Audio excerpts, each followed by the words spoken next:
Alô, alô, quem tá me ouvindo? Quem for entrando, vamos ver aqui.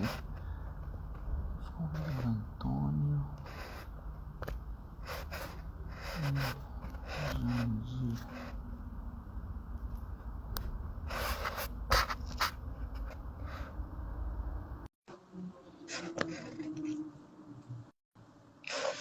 Bom, Rosinho já entrou aqui. Gente, ó, primeira vez, hein? Não sei, tem duas pessoas assistindo aqui. Antônio aceitou.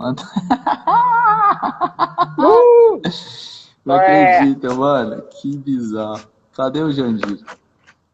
ele tem que entrar.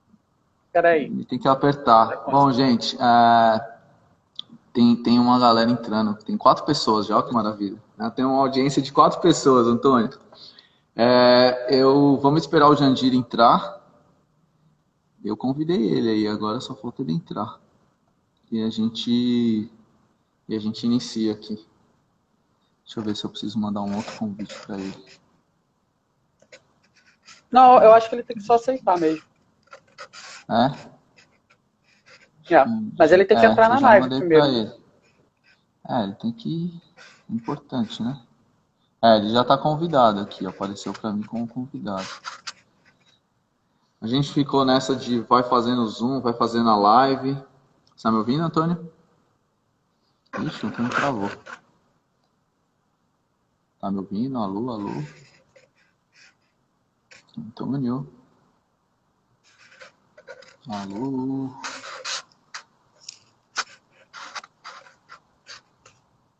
Alô, alô, alô, alô, alô? Alô, Antônio saiu. Ixi, tá ruim aqui. Galera, acena aí pra mim se vocês estiverem me ouvindo. Dá um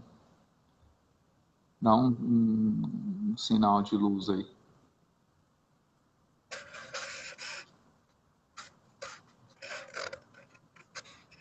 Vamos ver, o Antônio acho que voltou aqui. Só tá eu, não, beleza, mas o Antônio vai voltar aqui, calma aí. Aí, convidado. Voltei. Boa. Ó, então já tá aqui, eu já tô bem protegida. Ah! E cadê o Jandir? Não acredito Eu nisso, mandei uma ó. mensagem Entrou para ele Xiaofei. entrar. Xiaofei, this live will be in Portuguese, but in the near future we will add subtitles in English for all the people. But the guys was more comfortable to talk in Portuguese first, so we will talk in Portuguese. Then in the future, oh, Jandir aparece. In the future we will add subtitles. Cadê você, Jandir? Você tá aí? Agora você tem que aceitar. Você tem que aceitar.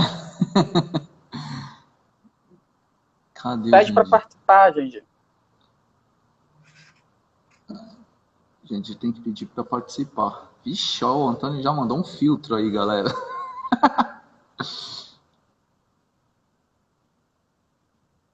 Cadê? Não adianta você falar ué, Jandir. Você tem que aceitar. O Jandir tá dizendo que aceita. Aqui, aí, Jandir. Entrar ao vivo com o Jandir. Vamos ver se agora vai.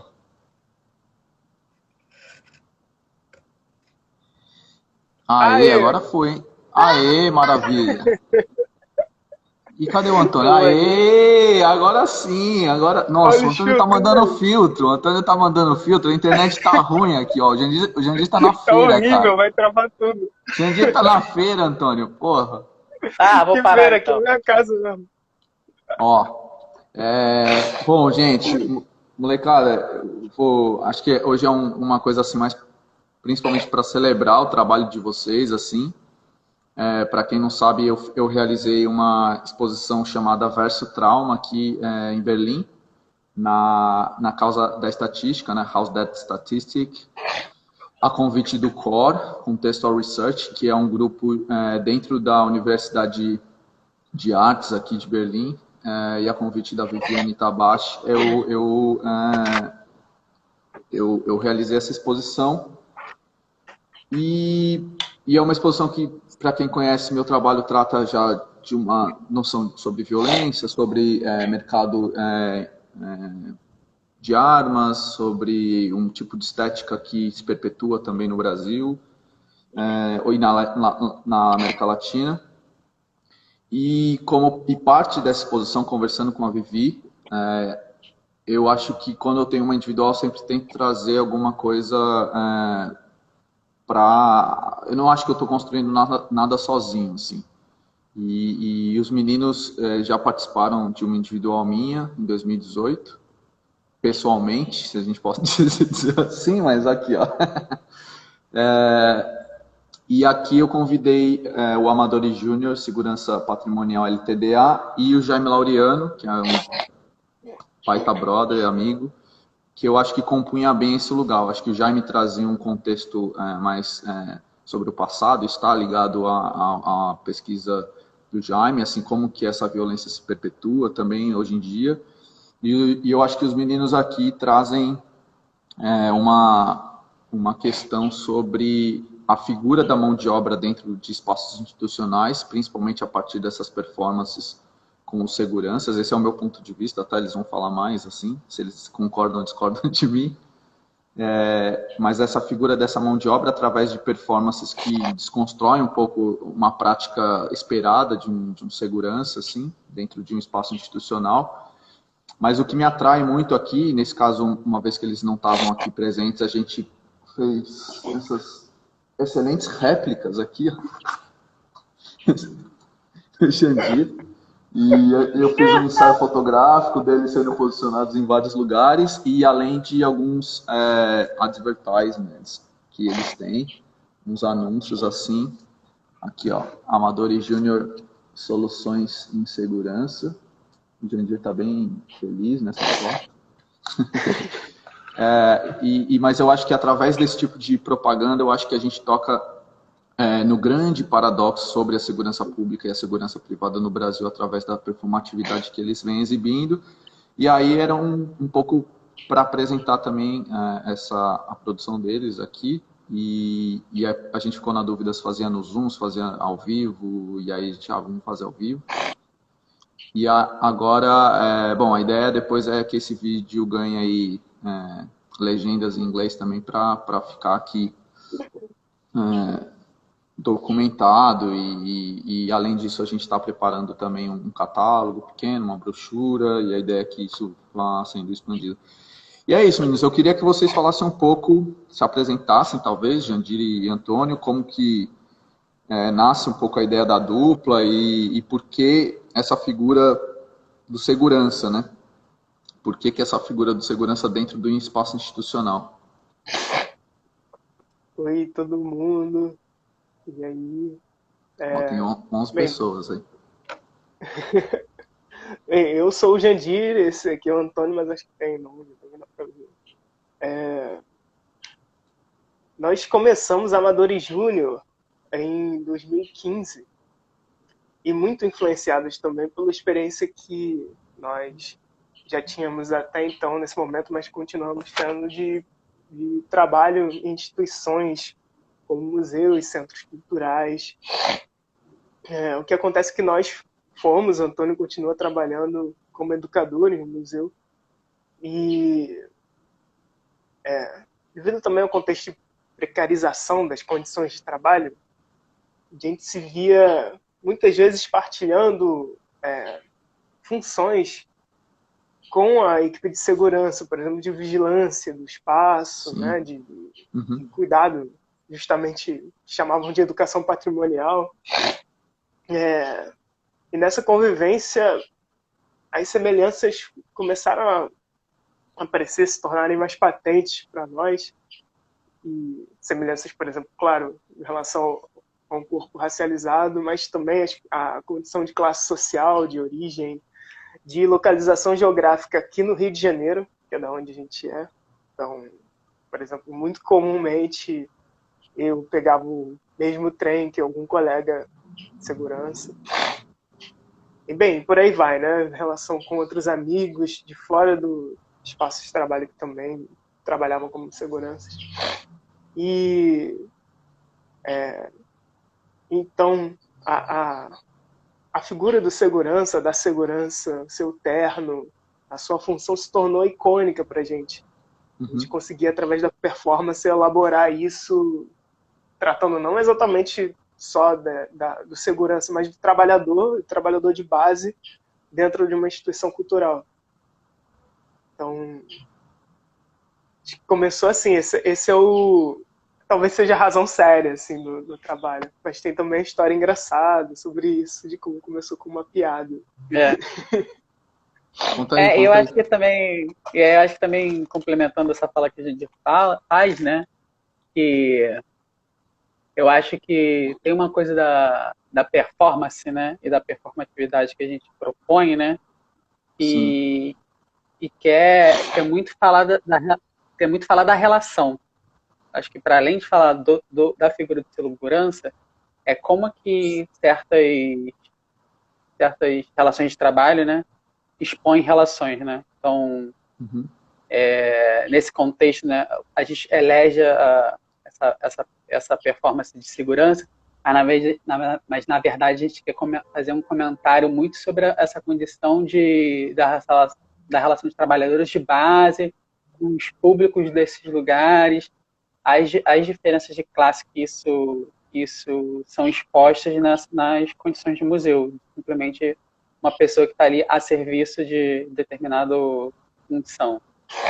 Então, eu acho que tem muito... Acho que a performance diz muito mais das pessoas que estão ali no espaço do que propriamente do segurança, né? Como você reage a certas situações ali de performance, né? A impressão que eu tenho, assim, quando a gente fez a primeira, dentro da abertura da exposição em São Paulo, né, quando a gente fez lá na Galeria Leme, eu lembro, quer dizer, uma performance vocês estavam revezando ali, mas uma era aquelas que vocês sentam no chão, numa posição assim meio... Não chega a ser fetal, mas é uma coisa assim... corpo, não se espera aquilo daquele corpo com aquela vestimenta, né, principalmente, e cria um certo constrangimento, assim, sabe? Eu acho isso muito extremamente potente, assim, naquele contexto. A gente estava dentro de um prédio do Paulo Mendes da Rocha, né? O eco ali, tudo ali é uma coisa muito que leva para esse lugar de uma grande aura da arte, assim, ali e tal. E uma outra performance que eu amo, assim, acho incrível, que é um de vocês com a testa num canto. E a descrição dessa performance é que o segurança está ali para segurar as paredes do museu ou da galeria para que elas não caiam, né? E isso também gera um certo constrangimento, porque parece um castigo, parece uma tortura, eu poderia elencar, sei lá, a quantidade de fotografias que eu tenho pós-rebelião em qualquer presídio em que você vê sujeitos agachados, sentados, né, esperando algum tipo de ordem de próximo passo, ou esse tipo de situação, assim, né? Parece que há uma espécie de opressão sobre aquele corpo que está sentado ali no chão. E esse sentimento é muito interessante, porque, quer dizer, ali naquela abertura as pessoas não deixavam de conversar, ou de tomar sua bebida, ou de qualquer coisa, e como que isso é entendido, se aquilo era entendido como uma performance ou não e tal. Eu lembro que, inicialmente, algumas pessoas não sabiam muito bem o que estava acontecendo, e que eu acho isso também extremamente potente, mas o fato de criar um certo constrangimento revela muito do tipo de estrutura social que a gente se depara, não só dentro do museu, ou da galeria, enfim, de um espaço destinado para arte e tal, mas também todo esse trajeto, assim, né? Todo esse trajeto que também cria uma espécie de marcador social sobre essa figura, assim, né? Como o Gentil elencou aqui. Vários dos colegas a gente se encontrava num trem, então isso também diz muito sobre essas relações territoriais na cidade, assim, né? E eu realmente acredito numa poética de um constrangimento, assim. Eu tenho falado isso muito com o Jaime, assim, uma poética do em inglês é embarrassment, né? Alguma coisa que desloque, assim, não deixe a coisa tão confortável, né? E eu acho que a gente está vivendo momentos um momento na história do país que isso parece ser cada vez mais evidente, principalmente porque essas fronteiras são muito cinzas, assim, né?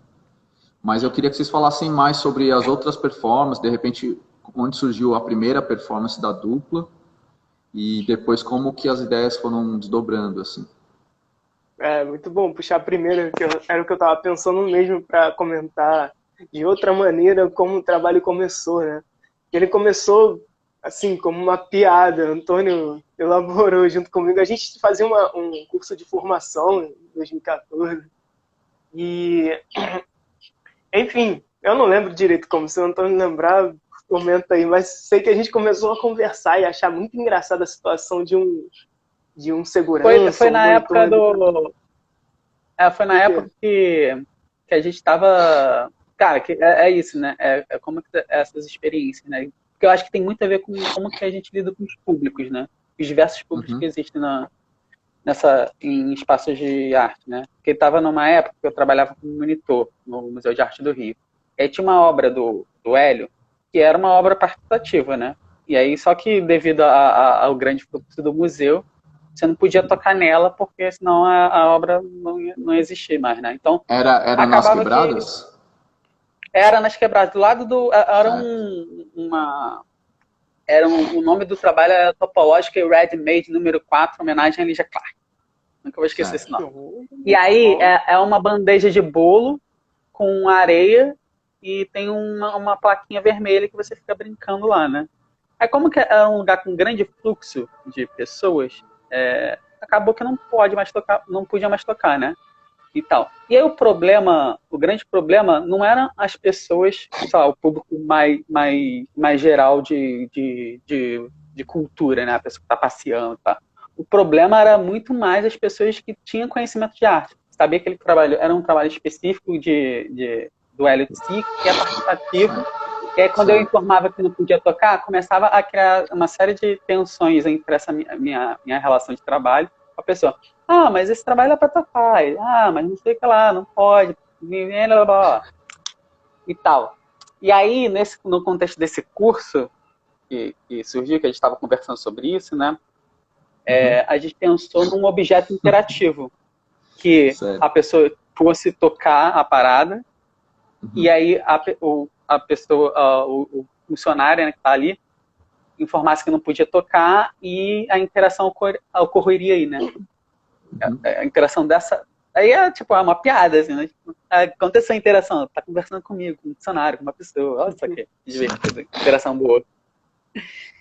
E aí a gente começa essa primeira performance nesse sentido, né? Acho que a gente pode falar mais, né? Mas aí a gente começa a elaborar essa tensão que se dá muito dessa relação entre um escopo de trabalho e um escopo de performance, né? E a gente faz um mínimo ato. A gente faz um mínimo ato e esse ato reverbera muito para as pessoas, né? Porque a gente meio que, é quase como se fosse uma ideia de jogo mesmo, assim, né? Eu fiz isso aqui, o que tu responde para isso, né? E eu acho que é aí que revela muito mais essas relações de tensões, né? Institucionais e raciais e de preconceito de classe e outras, assim, né? Não, boa falar disso, porque quando rolou a oportunidade da gente fazer, foi numa chamada para uma mostra do programa de pós-graduação da UFRJ.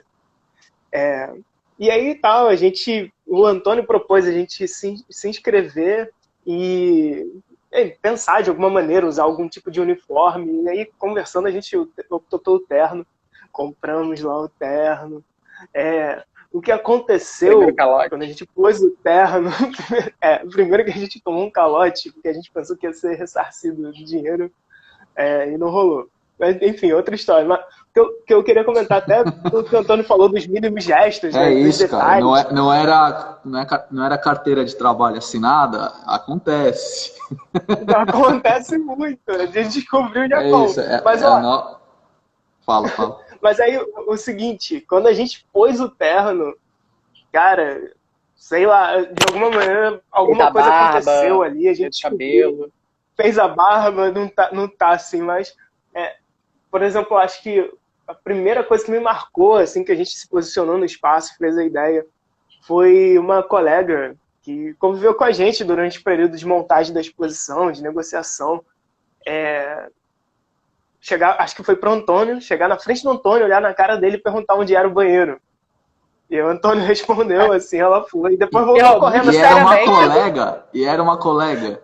Caraca. Sim, sim. A gente ficou uma semana junto, conversando assim, pá, blá, blá, blá. Foi... Isso começou a explodir na cabeça. E se fosse só esse caso, tudo bem, mas muitas vezes isso aconteceu, muitas vezes.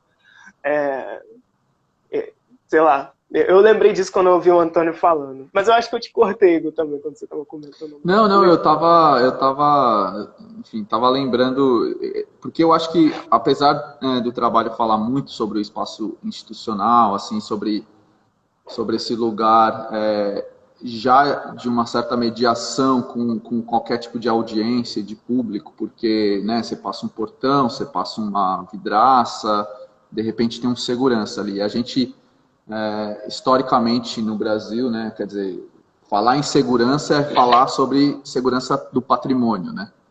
É falar sobre a segurança do Estado, né? Apesar de estar na Constituição como as muitas polícias deveriam, enfim, proteger o cidadão, a gente está falando de patrimônio e de Estado, assim, né? E aí dentro do espaço, eu acho que o trabalho ele tensiona esse lugar assim também, porque dentro da minha pesquisa é fato que há uma espécie de conflito de interesse, é um vespeiro que pouca gente quer mexer, porque a segurança privada no Brasil, grande parte da segurança privada do Brasil também é feita por policiais, enfim, que cria esse tipo de paradoxo, né? Porque uma vez que você é um oficial, né, de uma polícia e daí você trabalha no seu dia de folga, que já é um tipo de precarização, há um conflito de interesse entre segurança pública e privada aí. E a gente tem vários policiais que também são donos de segurança patrimonial, que aí é uma coisa mais complicada ainda, porque assim, é quase... então se eu... é quase como dizer para falar para as pessoas de um jeito mais simples, se eu sou um policial e eu sou dono de uma segurança, de uma empresa de segurança privada, eu posso não cumprir o meu papel como agente público para que esse lugar seja ocupado através do que se nomeia muito no Brasil como negócios da proteção, né? Então você produz um tipo de insegurança para vender proteção. E aí eu acho que o trabalho ele tangencia, mas quando a gente vai para dentro do espaço museológico é isso, é um lugar de mediação que pouco se fala, né? Principalmente quando a gente pensa nos dispositivos, assim, né? E eu acho que há uma precarização ainda maior no Brasil na figura desse segurança, né? Salvaguarda de obra, que às vezes são empresas também terceirizadas, né? Que estão ali prestando esse serviço e cara, sei lá, 12 horas de trabalho, né? 10 horas de turno. Os caras, eu lembro, a gente trabalhou em um museu em comum, né? Na área de educação, e eu lembro que era uma discussão se o segurança poderia ter um tijolo, lembra disso? Era um tijolo para apoiar o pé, porque isso criava um alívio na coluna, cara. Isso criava um alívio na lombar, porque as pessoas eram impedidas de sentar, sabe? Então, eu acho que esse tipo de performance, ele remonta também uma série de outras violências que foram adaptadas também a um tipo de classe trabalhadora no Brasil e tal, né? Mas beleza, e aqui, assim, bom, quando eu convidei vocês, que eu lembro de ouvir de vocês falar, não, Igor, acho que a gente não tem muitas coisas em comum, assim, a coisa do anúncio e tal, que a gente mandou aqui, estão dos anúncios, para quem chegou agora. Eu acho que não tem muito a ver, e acho que foi o Jandir que falou, não sei exatamente como a gente pode estar aí e tal, mas eu queria entender também de vocês como que vocês receberam o convite, assim, da exposição, já que é uma segunda vez, eu tenho trabalhado com uma outra materialidade, que é esse ter sido a prova de balas, e aí vocês ficaram um pouco receosos, assim, mas eu queria que vocês elaborassem um pouco mais sobre o convite e sobre os trabalhos que estão aqui, assim. É. Bem, a primeira vez foi presencial, né? Pontuando isso, como você já comentou, a gente fez 2 performances na Galeria Leme, quando você fez sua individual. E, bem, o núcleo do nosso trabalho é a performance, né? É o corpo no espaço, vestido de terno, fazendo seus, enfim, seus pequenos atos, às vezes grandes atos, né? Nesse caso, por exemplo, virar para a parede, para uma quina, já criava esse ruído disruptivo. Enfim, alguém olhava e já via um segurança nessa posição um tanto estranha. Sim. E aí, acho que a minha preocupação foi justamente a gente entrar num território novo, em outro país, ninguém conhecendo o nosso trabalho. E por isso eu, de alguma maneira, ficava preocupado em apresentar o trabalho, mais do que dar uma continuidade a ele. Por isso a gente conduziu a conversa de maneira que a gente fosse afinando isso. E deu certo, né? Primeiro pela natureza da exposição, eu acho. Que abrigou bem a ideia das propagandas. É a primeira vez que a gente faz uma experiência tentando mostrar elas, né? As propagandas, assim, feitas de uma maneira amadora, bem amador júnior também, mostrando nossas imagens em performance junto a esses anúncios, como que vendendo a empresa. Mas eu entendo que a solução também da presença da gente nessas figuras totens aí, impressas em papelão, ela funcionou como uma performance. Cara, é muito estranho. Oi, Jandir, tudo bom com você? Tudo bem? Sério, né? Sério? Sério, aberto, sério. Olhando. Assim, bem melhor do que a gente, né? Bem melhor do que a gente, mas sério. Como a Jéssica Góes comentou comigo, falou assim, porra, é um ótimo funcionário, nem pisca, vigia tudo direitinho. Cara, que incrível isso, né? É verdade, cara. Essa coisa é isso, é um lugar do... Não tem descanso, né? Você não precisa de descanso, né? Quando você projeta essa planaridade aqui, né? É verdade, não pisca mesmo, né? Ó, não pisca, não. Eu tô com um sorrisinho bobo, né, na cara aí, né? O Jandir tá mais sério, né? O Jandir, esse é o bom policial e esse aqui é o mal, tá vendo? Se for colocar assim, dá pra ser a dupla dinâmica aqui, né? O dicotomia horrível, né? Já funciona. Uma pessoa vai indicar onde é o banheiro, o outro vai te dar bronca quando você tocar na obra. É assim que não, só respirar perto da obra, né? Mas tem uma coisa que eu... Fala. Tem uma coisa que eu queria falar, né? Que acho que eu fiquei pensando depois que, a partir do seu convite, né, Igor? Que, né, eu primeiro agradecer, eu acho que foi bem interessante pra gente experimentar outras formas de pensar o trabalho. E eu acho que, sei lá, eu estou muito envolvido nessa relação da performatividade atualmente, né? Sim. E como que esse tipo de experimentação, né, tem muito a ver também com essa relação da presença, né? Que eu acho que acontece quando a gente está em performance, sabe? Colocar um terno e ficar no espaço já envolve questões de que, tipo, basta isso para você se sentir seguro, né? Quais são esses aparatos que a gente tem, assim, na nossa vida, né? E na nossa sociedade, né? Que provocam a gente a ter essa sensação de segurança, né? Quando, na verdade, a segurança ali é só uma relação psicológica, né? É bem quando o Foucault vai falar das relações de poder, né? Que você acaba se autopoliciando. Então, tipo, eu vejo uma pessoa ali interna, então eu sei que esse lugar está em certa normativa, né? Então, quando a gente bota esse card aí, que eu acho que é muito irado, é pensar assim, será que só esse card já basta como a nossa presença performativa de segurança? Será que isso aí pode pensar como se fosse nosso trabalho remoto? Sim. De segurança. Eu fiquei muito surpreso com a reação do público aqui com essas figuras, assim, até mais do que o anúncio. Porque eu acho que o anúncio, pela limitação da grana, assim, e tal, ele tem um tamanho pequeno. Vocês até agora tinham feito isso também numa escala mais virtual. Então, a resolução também não nos permite que a gente faça grande, um super banner e tal, mas ele ficava do lado do texto curatorial, assim, o que eu já achava interessante, porque eu tenho para mim que eu realmente contratei os serviços da Amadori Júnior para garantir a segurança dessa exposição, e é uma exposição que está falando sobre segurança, é uma exposição que está usando o tecido à prova de balas e uma série de outras impressões. E aqui tem uma fachada, aqui, uma janela aqui, que eu acho que dá para sacar um pouco aqui, tem uma luz bem forte daqui, e essa relação com fora, com essa vitrine e tal, e uma das propostas foi criar uma espécie de buracos de bala gigante nessa vitrine. E a Viviane tem uma passagem bem legal no texto, que ela fala como que o desenho ele revela o vidro, né? Ele revela essa espécie de imagem, assim, né? Ele torna aquilo que deveria ser transparente algo visível, assim, e eu acho que fala muito sobre essa ideia de borda, de transformação de território e do que a gente vê diariamente acontecendo, principalmente no Rio de Janeiro.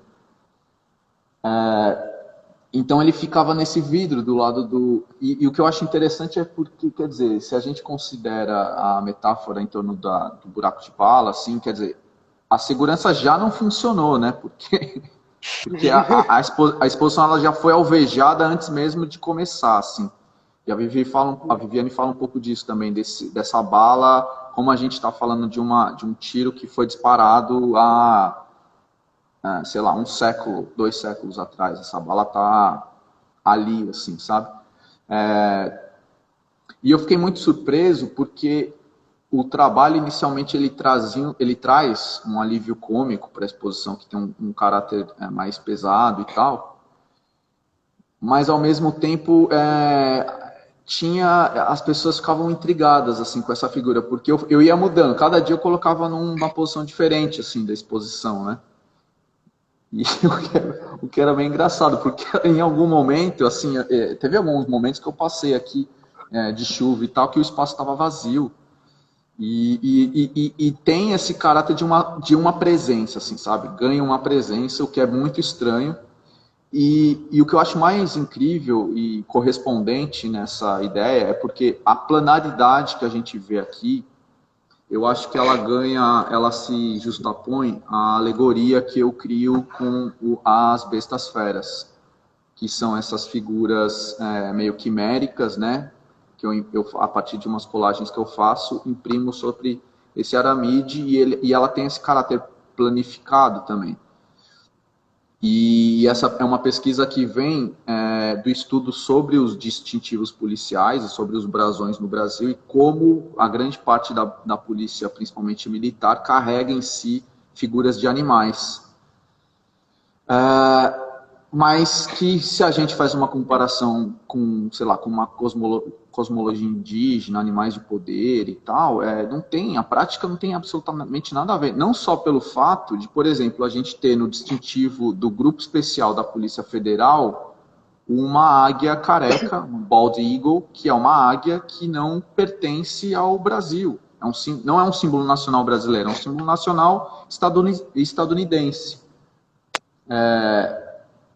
E a gente tem uma águia muito maior que a bald eagle, que é a arpia, que é uma águia muito mais bonita, tem uma coroa, que inclusive está em risco de extinção por causa da derrubada da Amazônia, mas que é uma águia infinitamente mais bonita, maior, mais esplêndida, e que não é usada. Então há um certo esvaziamento na figura desses símbolos, ou nessa ideia de representatividade. O BOP, por exemplo, do Acre, ele tem uma caveira, metade é uma caveira e metade é uma onça, e a faca cravada, né, na caveira e tal. E eu via muito essa planaridade como uma espécie de alegoria, mas também como uma espécie de esvaziamento desse significado, assim. E aí isso aqui era interessante para mim, porque essa planaridade, assim, o fato de vocês trazerem essa ideia de que é uma vigia que nunca descansa, né? Que nem pisca. Isso é tão forte, né, cara? É tão pesado. Assim, tem um outro trabalho com o Indigo Terry, que é essa gravura do século XVI, em que eu coloco o Batman, assim, no meio dessa gravura, e ele é esse grande olho que nunca descansa, né? Quer dizer, a figura do vigia, né, que é uma força de trabalho escrava ali, tem todas as seções dessa força de trabalho ali, ele é o único que o corpo não trabalha, mas que o olho tá ali, né, vigiando eternamente. Mas quando a gente fala de fato de uma força de trabalho aqui, tudo isso que a gente já falou sobre a aplicação desse corpo, sobre essa opressão, esse tipo de carga horária e tal, pensar ainda nessa vigia, assim, é quase sei lá, um buraco negro, assim, que vai sugando uma série de outros significados e eu acho que essa planaridade, eu fiquei feliz porque eu acho que inaugura uma possibilidade performativa para vocês, assim, tanto do corpo de vocês quanto a replicação dessa imagem, dessa planaridade, mas eu fiquei surpreso com a reação das pessoas, assim. Principalmente quando eu deixava também elas na janela, assim. Então parece que realmente tem alguém ali, sabe? Algumas pessoas do grupo aqui, do Core, eles falavam sobre o fato de eu desenhar o vidro como se ele tivesse quebrado, que eles achavam que pessoas iam tentar realmente quebrar o vidro, porque isso já aconteceu aqui uma outra vez. Só que, cara, a figura de vocês na janela, eu acho que criava um certo afastamento, assim, sabe? Uma ideia de que esse lugar ele está ocupado por alguma coisa que eu não reconheço exatamente o que é. Então, mesmo que num lapso de segundo, há uma inibição, assim, sobre isso, assim, sabe? Então, em muitos momentos, o espaço aquele é dividido com o cinema também. E eu ficava muito preocupado, assim, tipo, a galera que faz a projeção, que está no cinema, está cuidando do resto do espaço aqui, mas a exposição acabava às 6 da tarde, e eu ia embora, ou a Vivi, a gente tinha um schedule aqui, uma rotina, né? Só que a porta fica aberta da exposição, e eu ficava assim, cara, será que vai sumir alguma coisa, né? A gente está numa área muito central, então, assim, o roubo de carteira, dessas coisas é muito comum, e eu ficava nessa expectativa, e já houveram outros casos de roubo dentro desse espaço, que é um prédio abandonado, que vai se tornar uma prefeitura e tal, mas que foi cedido para a área da cultura, para vários projetos independentes, e um deles é o Core, desculpa. E aí eu ficava muito preocupado com isso. Então, acho que, de certa forma, cumpriu-se um papel quando há essa figura, assim, planar e tal, né? Cara, mas olha o fundo, horrível, né? Enfim, mas, e agora eu vou levá-los, quer dizer, eu vou levar o Jantir e o Antônio para guardar onde eu tenho aqui uns trabalhos guardados num storage aqui. E aí eu vou colocar na porta do storage aqui, que eu sei que aí eu garanto um pouco mais de segurança para que ninguém tente arrombar o storage que eu tenho. Mas essa planaridade eu acho que é algo muito, muito forte, isso que vocês falam, né? Esse pensamento sobre uma força de trabalho que nunca descansa, faz a gente remontar de novo todas essas violências de um passado colonial que se adaptou e se perpetua de outras formas no Brasil contemporâneo, né? Sim. Falei muito agora. Né? Não, porra, e ainda me fez pensar assim que bem, principalmente pra gente, que a gente faz, costumamos ficar muito atentos à condição do trabalhador, né? A condição de trabalho, ao que afeta a quem está ali no front, né, diariamente. Então, tem uma reflexão que é sua, do seu trabalho. Por exemplo, a gente ganhou muito conversando contigo, entendendo essa carinha, entendendo a relação público-privado, estranha, perversa, né, escusa entre, por exemplo, aqui onde a gente está, né, no Brasil, entre as forças públicas de segurança e as privadas. Enquanto que para a gente, por exemplo, nesse trabalho, a gente está chamando ele de trabalho remoto. Isso já diz muito qual é o ponto de vista, né? Sim, sim. Ficou muito atento a isso, né? Ao deslocamento, à presença em outro espaço da nossa figura, do nosso corpo, por exemplo. Prestando o serviço, quais os prejuízos disso né? De alguma maneira, esses pedaços de papelão com as nossas figuras fazem rir, porque não são a gente, ao Exato. mesmo tempo que simulam muito próximo, quer dizer, a escala é próxima da escala do corpo humano, a figura está bem fotografada e está aí posta, não é um desenho, é uma réplica quase perfeita dos nossos corpos. Ao mesmo tempo, eu acho que quando a gente fala de vigilância, bom, a gente está vendo aí, sei lá, a família do atual presidente tentando criar ou fazer contratos com um tipo de dispositivo para vigilância através do seu telefone, né? Isso é uma discussão muito recorrente aqui no território europeu também.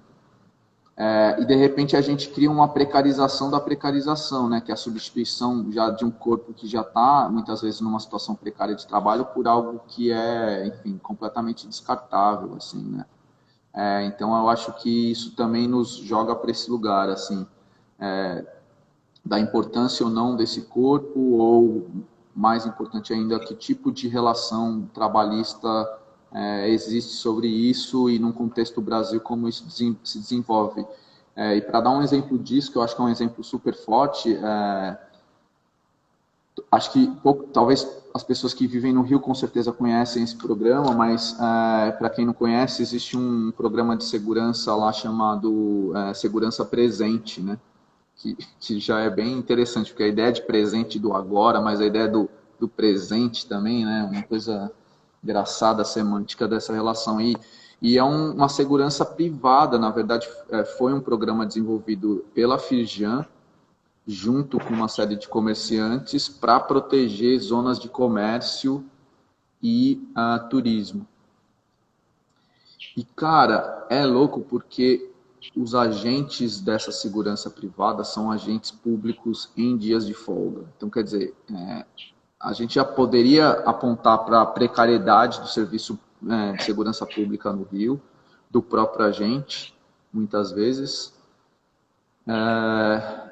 E aí você tem uma precarização dessa que só protege áreas ligadas a um comércio, né, e ao turismo para, enfim.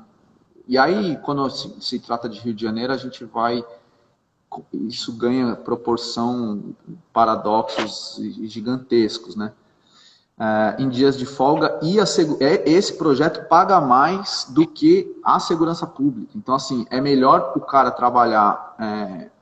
Normalmente os turnos da polícia, se não me engano, são 24 por 36, é isso? Não lembro exatamente quanto tempo de folga por tempo de trabalho, assim. 12 por 36, quer dizer, eu acho, não lembro exatamente. Mas você ganha mais fazendo bico de segurança privado, na verdade. E aí você tem uma outra vestimenta, você tem a possibilidade de um outro tipo de abordagem, mas que no fim você está precarizando esse cara porque, né, enfim, o cara, em vez de trabalhar o que é determinado por lei, ele está sendo ali para proteger os interesses de uma classe comercial também ali, enfim, dentro de um território muito específico da cidade do Rio de Janeiro, né? E eu acho que, de novo, essa planaridade, o tipo de performatividade que vocês apresentam, eles, sob o meu ponto de vista, da minha pesquisa, eles tocam nesse lugar, assim, e daí eu acho que é extremamente importante, porque de um lado a gente está falando do uso de uma série de tecnologias para manipular narrativas e vigiar pessoas, e por outro a gente está falando de um corpo super precarizado, que até por essa precarização, quando a gente vai falar de segurança pública, permite uma anarquia institucional que culmina, por exemplo, na criação das milícias no Rio de Janeiro e uma tomada de território de quase 80% da cidade. Então é disso que a gente está falando quando a gente apresenta esses meninos aqui, ao meu ponto de vista. Então acho que é algo muito importante, muito sério, que acho que vai ter muitos desdobramentos na produção de vocês. Vocês podem falar agora. Não é o que eu falo, não. Pô, falou Vocês queriam bem, apontar então. alguma situação inusitada, assim, que aconteceu em algumas das performances, assim, nessa relação com o público, assim, já aconteceu uma situação de assédio moral ou de algum acidente, ou mesmo e de vocês, assim, um tipo de imposição de micropoder, assim, porque, enfim, trabalhando em museu eu já vi situações muito distintas vindo de seguranças. Eu lembro a primeira vez que a gente fez uma formação com um grupo de seguranças no mar, que a gente subiu seguranças lá em cima naquele terraço lá e tal, nem lembro do nome dos andares, e aí tinha uma série de bancos, assim, e ninguém conseguia sentar, cara. E eu falo, não, gente, pode sentar aí. Aí perguntaram para mim, não, pode sentar mesmo? Eu falei, não, agora é só a formação, é como se vocês não estivessem trabalhando, mas estavam trabalhando, porque estavam no horário de trabalho. E eu imagino que vocês possam, de repente, passar por situações meio inusitadas, assim, na hora das performances e tal. Que as coisas se confundem, né? Vocês podem me dizer um pouco, assim? Ah, sempre, né? Querer Aham, demitir a gente. aham. Ah, já quiseram demitir vocês e tal, assim? Isso. Porque eu acho que tem essa. Que Tipo, tem essa. um público, alguém do público quis demitir vocês, é É, isso? claro, Aham, sempre, né? aham, É. aham. Se eu falar, eu conheço a pessoa, por que você está fazendo isso? Eu conheço a pessoa que organiza isso aqui. Eu vou falar para vocês pararem de fazer isso, ou vocês vão parar de trabalhar. Bem assim, e tal. Porque eu acho que tem muito a ver com como você performa, né, junto com essas relações, né? É isso, Aham, né? aham, Acho aham, que você aponta, por exemplo, a relação de segurança pública, né? E relação aham. de segurança privada. Então, um certo grupo de pessoas, ela vê necessidade de produzir mais segurança em detrimento a outros públicos, outras Sim, pessoas da sociedade. sim, Então, ela se vê nesse direito de eu posso arcar com isso, eu tenho esse direito de produzir mais segurança a partir dos meus interesses. sim. Então, você percebe que a gestão pública, essa relação de gestão pública, né, parte da relação individual de pensamento de estrutura social, né? Claro, Acho que de patrimônio e tem tal, e tudo isso, né? tipo, eu preciso garantir essa segurança dessa que às vezes nem passa pelo corpo, né? Passa muito mais pela segurança do meu patrimônio, né? Tem que parar de É, acontecer. Então eu é. posso exercer isso. Eu acho que o que acontece muito, não sei se a gente Aham, concorda comigo nesse ponto, mas o que acontece muito é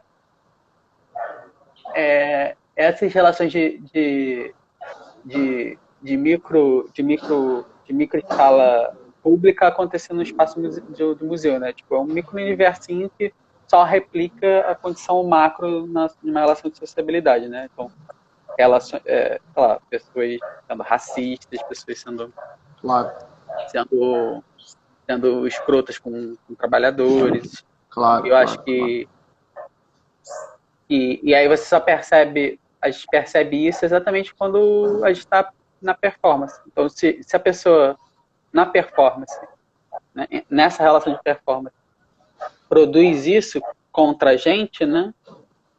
Se isso, então isso já é o que ela faz corriqueiramente em outros espaços. Acho que tem Eu acho, tem uma coisa, e eu acho que eu acabei de lembrar de algo aqui, que me passou em um outro trabalho, numa outra pesquisa, assim, que eu acho que, na verdade, há uma espécie de subversão desse lugar, assim, da prestação do serviço, quando a performance tem um outro tipo de gesto, assim, principalmente, né? Tem uma performance que eu acho que eu só vi o Jandir fazendo essa, que vai andando lentamente pelo museu e tal, né?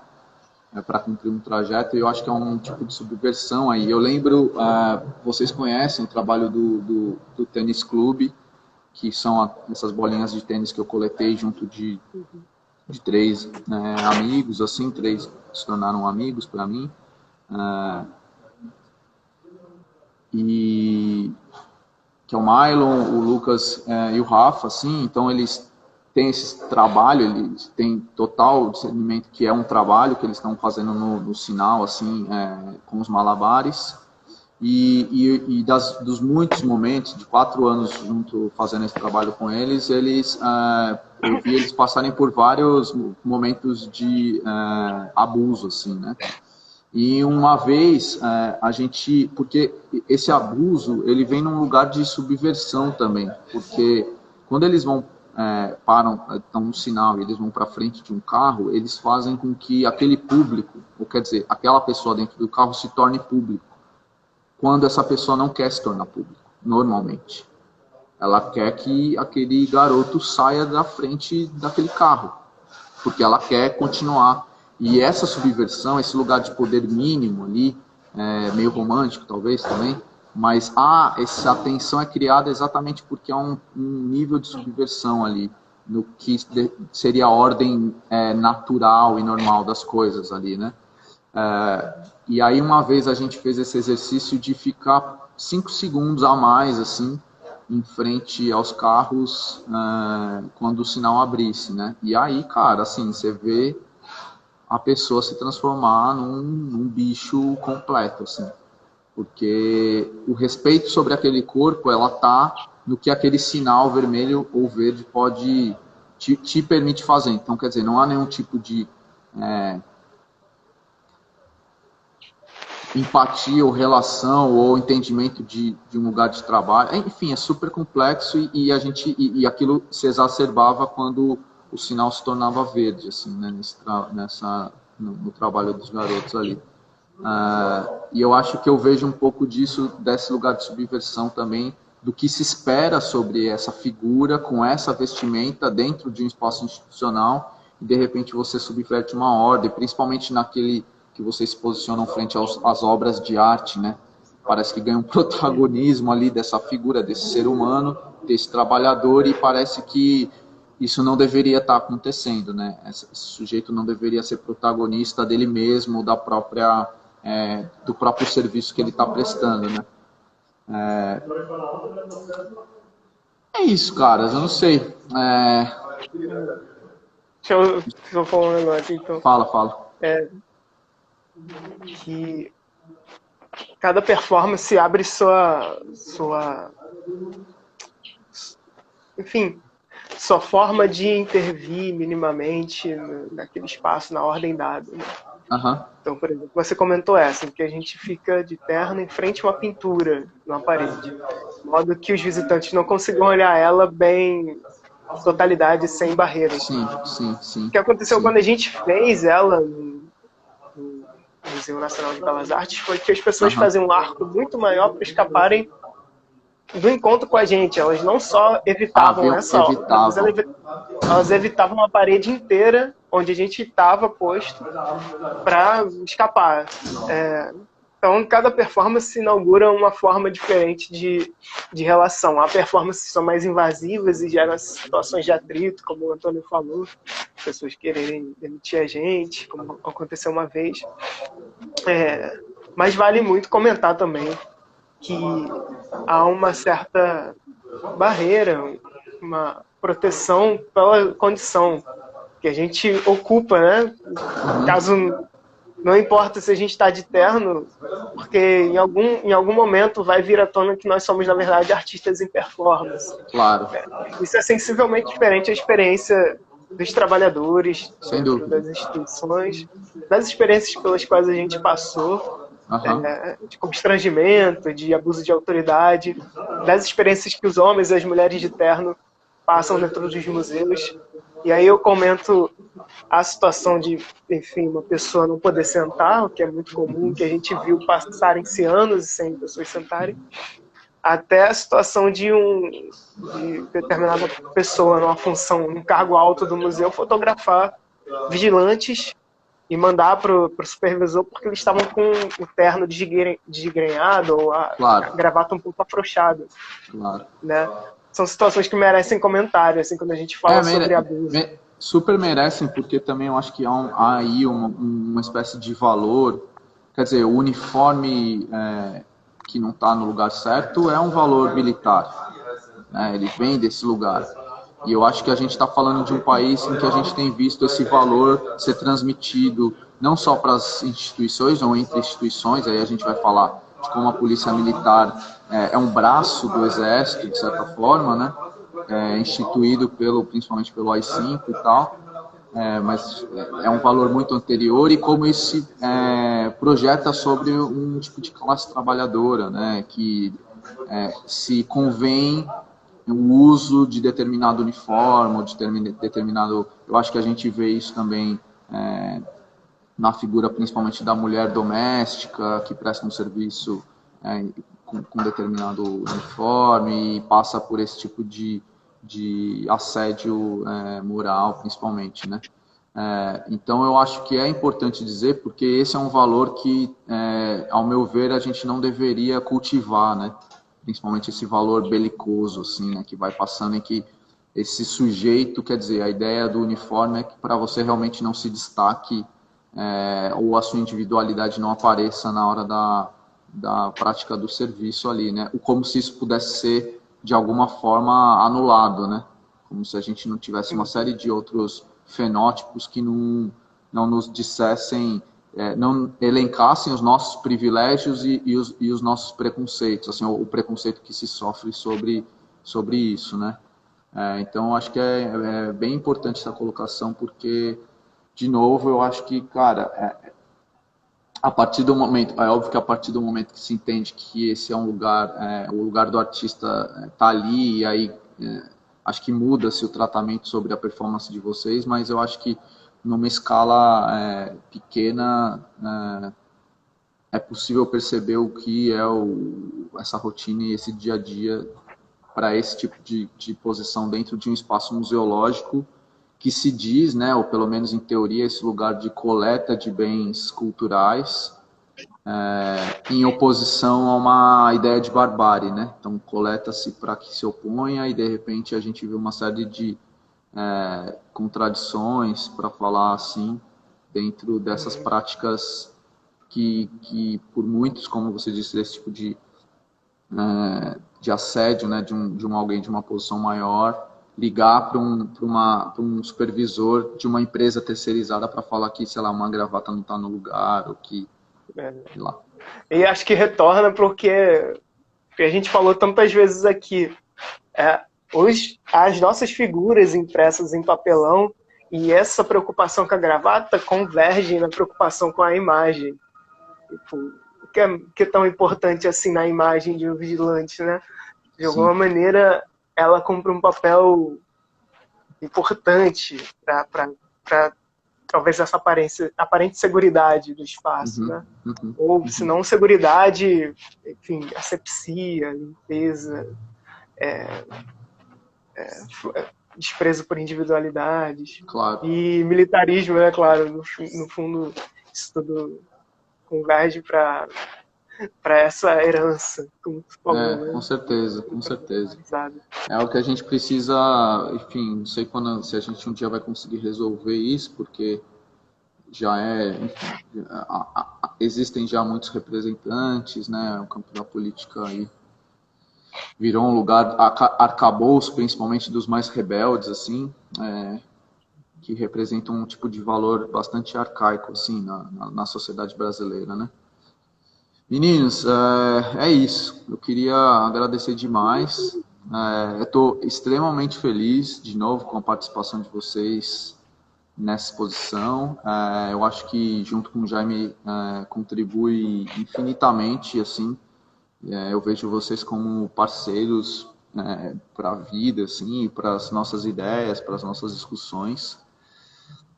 É bom ver esse tipo de trabalho bom. Eu fico feliz que, enfim, isso seja mais algo inaugural assim para vocês, para o que pode vir pela frente, e já estou ansioso para ver o que vai vir daí, na verdade, para engatilhar o próximo convite aí para falar. E se tudo der certo, já com mais grana, a ideia é sempre ter vocês perto, assim, e por enquanto, pelo fato de ainda ser bastante complicado eu voltar, vamos trazer Amadori Júnior para cá, né? Esse é o objetivo. Volta não, né? Leva a gente. Exato. Cara, muito obrigado. Nada que um holograma por... não funcione. Isso que Porra, eu ia mas falar, a é próxima uma vai ser coisa, né? problema. E a cachaça depois do trabalho? Faz como? Não tem como, aí é foda. Realmente. Pô, Aí tem que obrigado, estar cara. Foi muito pessoalmente. importante. Mano, eu acho que o trabalho não teria surgido, eu tenho certeza, né? O trabalho não teria surgido sem conversa contigo. E enfim, muito feliz da gente continuar essa parceria, mano. Porra, tu é Nossa, importante pra caraca da nossa formação. maravilha. Tu sabe disso. Tamo junto. É isso, Exato. galera. Muito obrigado. Obrigado para todo mundo que ficou aí. Eu vi que a gente teve uma média de algumas pessoas. A ideia desse vídeo depois é a gente deixar disponível e com legenda em inglês também, uma vez que eu tenho trabalhado muito para os lados de cá e aí a língua é essa língua. Mas a gente preferiu em português até pelo domínio e pela descontração e por tudo, assim. Mas é isso, maninhos. Muito obrigado e até daqui a pouco. Até daqui a Valeu, pouco. gente. Valeu, gente. Valeu, valeu. Obrigado. Beijão. Tchau.